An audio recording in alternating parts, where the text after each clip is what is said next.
નમસ્કાર દર્શક મિત્રો, ધી લોકસત્તા શોમાં આપનું સ્વાગત છે। અફઘાનિસ્તાનમાં તાલિબાન સાથે ભારતની નિકટતાએ હવે સૌ કોઈનું ધ્યાન ખેંચ્યું છે। અફઘાનિસ્તાનમાં તાલિબાન સાથે ભારતની નવી રણનીતિએ હવે એક નવા યુગની શરૂઆત કરી છે। ભારતે તાલિબાન સાથેના સંબંધો વધારવા માટે અનેક પગલાં લીધા છે, જેમાં કાબુલમાં તેનું દૂતાવાસ ફરીથી શરૂ કરવું અને તાલિબાનના વિદેશ પ્રધાન સાથે ઉચ્ચ સ્તરીય બેઠક યોજવી પણ શામેલ છે।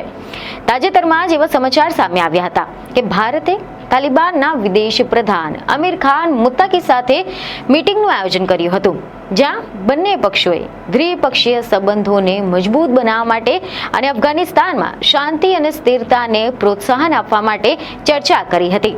તાલિબાન સાથે પાછલા 2 વર્ષમાં ભારતના સંપર્ક વધ્યા હતા, પરંતુ આ પહેલીવાર છે કે વિદેશ મંત્રી અમીર ખાન મુત્તાકી નવી દિલ્હીમાં આવ્યા હતા। મુત્તાકી એ સંયુક્ત રાષ્ટ્ર સુરક્ષા પરિષદની પ્રતિબંધિત આતંકવાદીઓની યાદીમાં પણ શામેલ છે, પરંતુ શુક્રવારે મુત્તાકીની વિદેશ મંત્રી એસ જયશંકર અને રાષ્ટ્રીય સુરક્ષા સલાહકાર અજીત ડોભાલની સાથે ઉચ્ચ સ્તરીય બેઠક યોજાઈ હતી।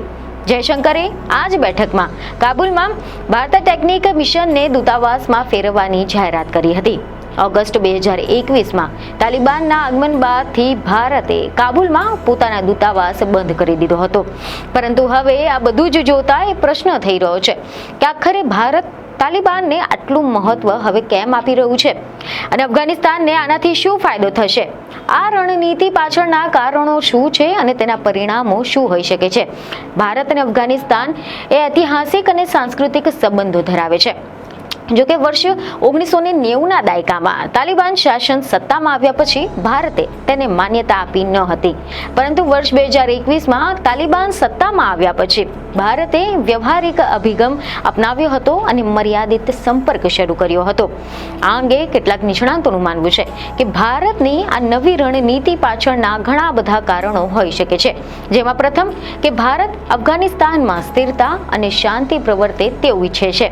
આના માટે ભારતે તાલિબાન સાથેના તેના સંબંધોને વધારવાનો પણ નિર્ણય લીધો છે।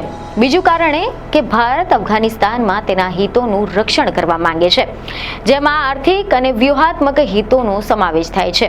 ત્રીજું કારણ એ છે કે ભારત ચીનના વધતા પ્રભાવનો સામનો કરવા માંગે છે, જે તેમના પ્રોડક્ટ્સ દ્વારા અફઘાનિસ્તાનમાં તેમની હાજરીનો વિસ્તાર કરી રહ્યું છે। જોકે નિષ્ણાતોના મતે ભારતની આ વ્યૂહાત્મક વિચારસરણીમાં અફઘાનિસ્તાનનું મુખ્ય સ્થાન છે, કારણ કે અફઘાનિસ્તાનમાં સ્થિરતા અને શાંતિ માત્ર પ્રાદેશિક સુરક્ષામાં વધારો નહીં કરે, પરંતુ ભારતને આર્થિક અને વ્યૂહાત્મક લાભો પણ પ્રદાન કરશે।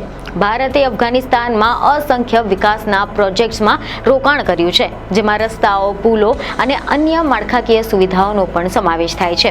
ભારતે અત્યાર સુધીમાં વિશ્વના ઘણા બધા દેશોની માફક તાલિબાન સરકારને ઔપચારિકતા માન્ય નથી આપી। રશિયા એકમાત્ર એવો દેશ છે કે જેણે તાલિબાનને માન્યતા આપી છે। તાજેતરની બેઠક દરમિયાન એવા પણ અહેવાલો મળ્યા હતા કે એસ જયશંકરે આ વાર્તાને ક્ષેત્રીય સ્થિરતા અને મજબૂતીની દિશામાં એક ડગલું ગણાવ્યું હતું, તો બીજી તરફ મુત્તાકીએ પણ ભારતને નિકટનું મિત્ર ગણાવી અને ભારતીય કંપનીઓને અફઘાનિસ્તાનમાં આવવા માટે આમંત્રણ પાઠવ્યું છે।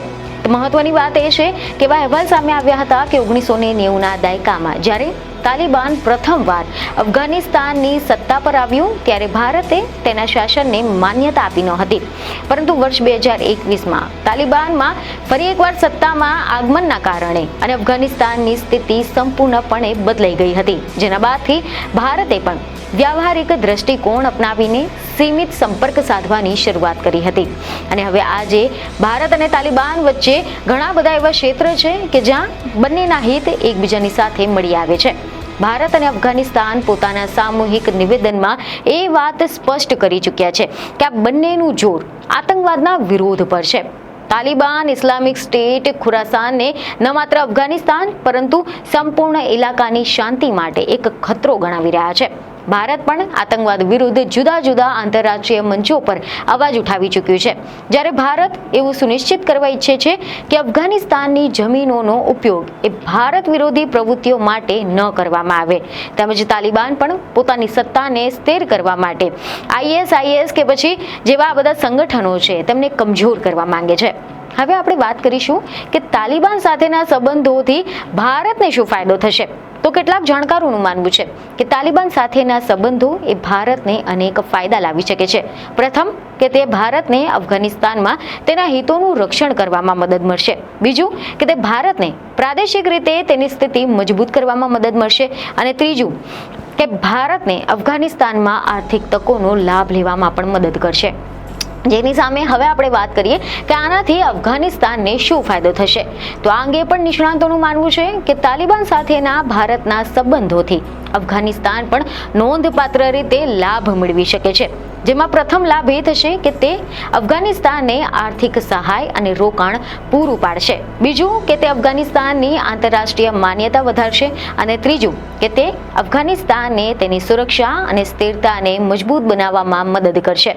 જો કે તાલિબાન સાથે ભારતના સંબંધો પણ અનેક પડકારોનો સામનો કરે છે. એમાં પ્રથમ પડકાર એ રહેશે કે તાલિબાન શાસન હેઠળ માનવ અધિકારોની સ્થિતિ ચિંતાજનક છે. બીજું કે તાલિબાન સાથે ભારતના સંબંધો અંગે આંતરરાષ્ટ્રીય સમુદાયમાં ચિંતા છે. અને ત્રીજું કે પાકિસ્તાન સાથે ભારતના સંબંધોમાં તણાવ ચાલુ છે, જે તાલિબાન સાથે પણ ભારતના સંબંધોને અસર કરી શકે છે. આમાં ઘણા મોટા પડકારો પણ રહેલા છે, જે રાજકીય, સુરક્ષા, આર્થિક અને આંતરરાષ્ટ્રીય સ્તરે ભારત માટે મુશ્કેલીઓ પેદા કરી શકે છે. ભારતે અત્યાર સુધીમાં તાલિબાન સરકારને ઔપચારિક માન્યતા નથી આપી. આ સ્થિતિ કૂટનીતિક સંતુલનની માંગ કરે છે. ભારત સંવાદ પણ ચાલુ કરે છે, પરંતુ માન્યતા આપવાથી પણ બચી રહ્યું છે, જેથી કરીને આંતરરાષ્ટ્રીય સમુદાયમાં તેની છબીને અસર ન થાય. તાલિબાન શાસનમાં માનવ અધિકાર, મહિલા શિક્ષણ અને સમાવેશી શાસનની સ્થિતિ હજુ પણ ચિંતાજનક છે. આના પર તાલિબાન સરકારનું કહેવું છે કે મહિલાઓના અધિકારોનું સન્માન કરે છે, પરંતુ અફઘાન સાંસ્કૃતિક ઇસ્લામિક કાયદાઓની પણ પોતાની વ્યાખ્યા પ્રમાણે પશ્ચિમ દેશો પણ તાલિબાન શાસન પ્રત્યે સચેત છે. જો ભારત તાલિબાન સાથે નિકટતા વધારે તો તેને આંતરરાષ્ટ્રીય ટીકાનો પણ સામનો કરવો પડી શકે છે. આની સાથે જ ભારતમાં પણ આ સંબંધોને લઈને કેટલાક સવાલો ઉઠવા લાગ્યા છે. જેમ કે જો હવે ભારતે કાબુલમાં પોતાના દૂતાવાસ ફરીથી ખોલ્યા છે, તો શું ભારત તાલિબાન તરફથી નિયુક્ત રાજદૂતને દિલ્હીમાં બોલાવશે ખરું? શું અફઘાન ગણરાજ્ય ગણાવતા જે ધ્વજ છે તેને સ્થાન તાલિબાનનો કાળો અને સફેદ રંગનો ધ્વજ ફરકાવશે? શું દૂતાવાસમાં તાલિબાનના અધિકારીઓ કામ કરશે? શું ભારત પણ રશિયાની માફક તાલિબાન સરકારને માન્યતા આપશે? જો કે ભલે ને તાલિબાન સાથે ભારતના સંબંધો અફઘાનિસ્તાનમાં સ્થિરતા અને શાંતિને પ્રોત્સાહન આપવા માટે લેવામાં આવેલ એક મહત્વપૂર્ણ પગલું છે. આનાથી ભારતને પણ તેના હિતોનું રક્ષણ કરવા અને પ્રાદેશિક રીતે તેની સ્થિતિ મજબૂત કરવામાં મદદ કરશે. પરંતુ તે ઘણા બધા પડકારો પણ ઊભા કરી શકે છે, જેને દૂર કરવાની પણ જરૂર છે. અને આની સાથે જ અફઘાનિસ્તાનને પણ આનો નોંધપાત્ર ફાયદો થઈ શકે છે. પરંતુ આના માટે તાલિબાનને તેની નીતિ બદલવાની જરૂર રહેશે. ભારતે તેના હિતોનું રક્ષણ કરવા અને પ્રાદેશિક અને વૈશ્વિક સ્તરે તેની સ્થિતિને મજબૂત કરવા માટે તાલિબાન સાથેના તેના સંબંધોને કાળજીપૂર્વક નેવિગેટ કરવા પડશે. ત્યારે હવે આ મુદ્દા પર તમારો શું અભિપ્રાય છે તે અમને કમેન્ટ કરીને જરૂરથી જણાવો. બીજને ખબરો સાથે ફરી મળીશું. ધન્યવાદ.